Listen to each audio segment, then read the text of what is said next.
noi fondamentalmente con mezzo piede siamo dentro la fase 4,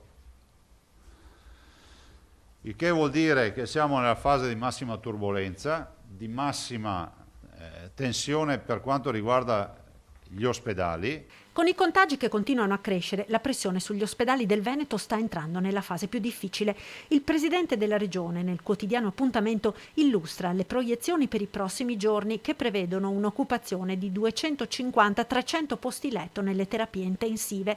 Il Veneto, alcune province lo sono già, sta entrando nella fase più critica sia per i ricoveri nei reparti che per le terapie intensive, anche se il tasso di occupazione di queste ultime, il 16%, è molto inferiore a quello di altre regioni. La situazione è comunque di notevole difficoltà. Fase 4 per noi significa dare un ulteriore giro di vite, purtroppo, alla sanità del Veneto per trovare i letti. Non è escluso che si possa galoppare verso le 1.500, verso il 1.500 sicuramente, 1.800-2.000 persone ricoverate nel giro dei prossimi 10 giorni.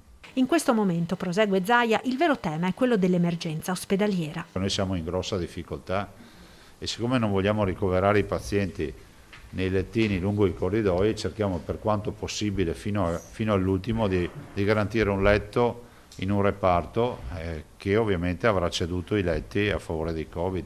Sto parlando delle medicine, sto parlando di molti reparti che dovranno comunque pian piano cedere letti, perché questi sono pazienti che se non sono ricoverati muoiono.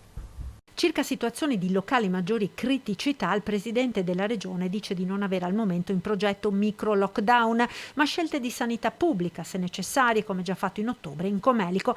Infine l'appello ancora una volta alla responsabilità dei cittadini nel rispettare le regole anche in vista del weekend. Evitate di andare allo struscio nel solito corso principale della città, perché è inevitabile che lì vi contagiate. Se c'è un grande diffusore asintomatico, fa piazza pulita.